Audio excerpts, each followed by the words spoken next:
Sa kabila ng paulit-ulit na paalala ng mga otoridad, may mga nadadali pa rin ng boga at paputok.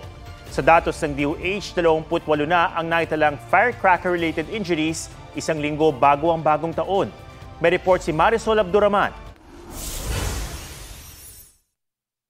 Sa ospital na sinalubong ng lalaking yan ang Pasko matapos tamaan ng boga sa Pili, Camarines Sur. Sabado nang tamaan din ng boga sa mukha ang 17 anyos na lalaking yan. Nasugatan naman ang kamay, braso at mukha ng 12 anyos na batang yan sa Calasiao, Pangasinan.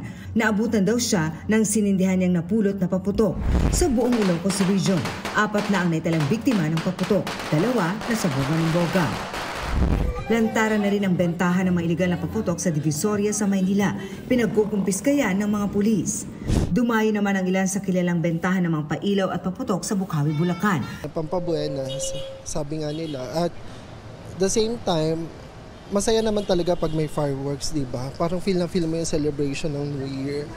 Pero hindi swerte ang hatid niyan sa 306 na naitalang nabiktima ng paputok noong 2022 batay sa datos ng Department of Health. Ngayon pa lang, may 28 nang naitalang naputukan ang DOH. Karamihan ay mga bata. Isang linggo bago ang New Year, naghahanda ng mga ospital sa mga mabibiktima ng paputok. Sa Jose Reyes Memorial Medical Center, may 4 na pasyente nang dinala kanina.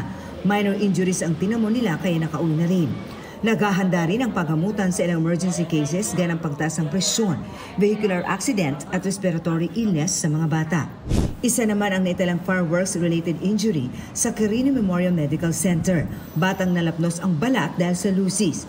Para sa mga mas malalang sugat, may bukod ng firecracker-related injury ward ang ospital.